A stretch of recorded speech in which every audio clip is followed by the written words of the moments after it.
by someone's side as they take their last breath. Saying goodbye is never easy.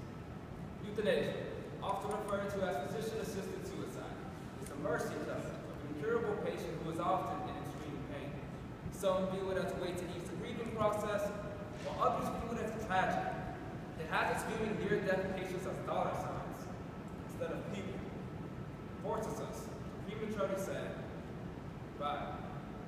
The limited time I have today, I will prove to you why the latter stance is more correct, by first detailing the damaging effects of euthanasia on everyone involved, not just the patient. Second, I will go behind the scenes to reveal that our focus has been misguided this entire time, before finally sharing a personal story of how I discovered the one thing medical school can't teach doctors to find." Let's begin. In June of 2017, CNN reported that 8% of U.S. hospital deaths are by euthanasia, which translates to 62,000 deaths annually.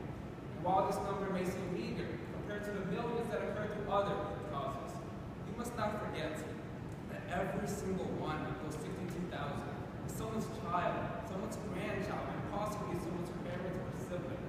We cannot allow numbers to overshadow the people behind them. Like a wide net, euthanasia affects many more than just those undergoing the act. According to a study conducted by neuropsychologist Dr. Jenny Ogden, 25% of physicians who would administer euthanasia immediately regretted doing so.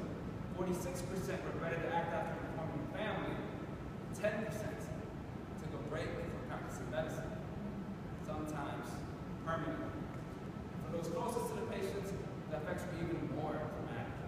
88% of spouses to the euthanized became clinically depressed, and of those 88%, 38% became suicidal, 15% committed the act.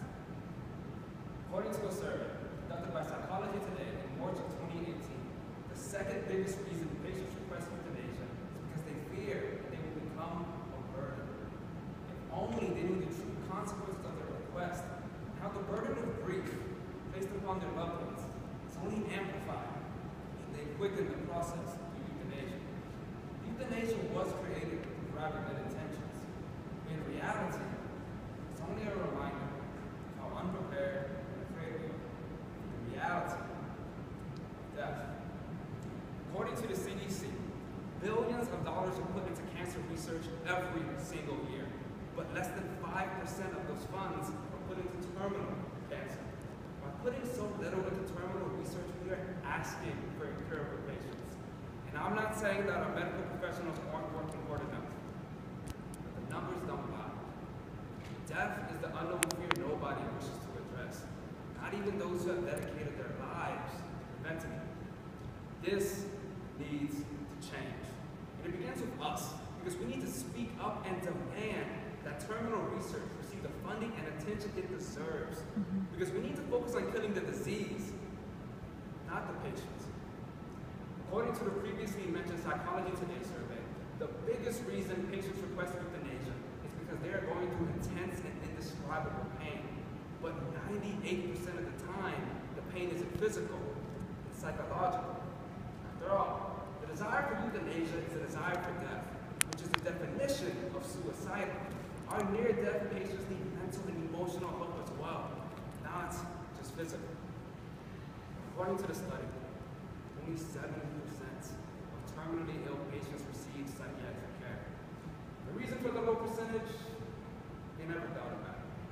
For the ones who did, every single one of them reported that the pain had eased and it was no longer torture to live, because someone had finally reminded them of their value as a human being. Which reminds us that the doctors can only do so much.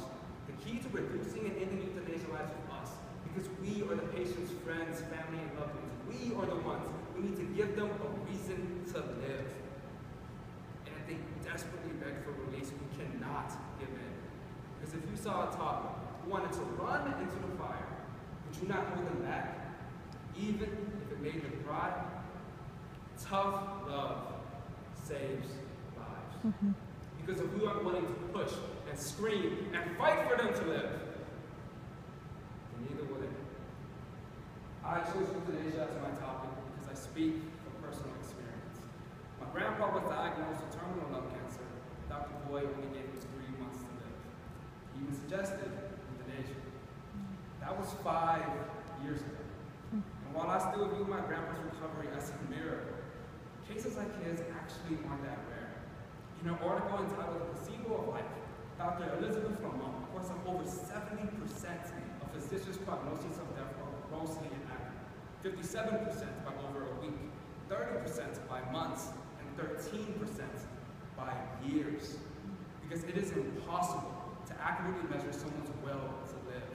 Dr. Lamont refers to that fighting spirit as the placebo of life, because it allows patients to outlive and defy what the science has to say. We cannot support euthanasia, because by doing so, we would kill that fighting spirit. By saying that patients have failed if their illness becomes terminal, and by giving doctors an easy way out, let them forget that they are holding someone's life in their hands. Giving up isn't an option. Instead, we must shift our focus towards terminal research while ensuring that our near-death patients receive the psychiatric care they desperately need, but too afraid to request. Most of all, we must be by the patient's side as they fight the greatest battle of their life, and remind them that there is nothing more worth struggling for than life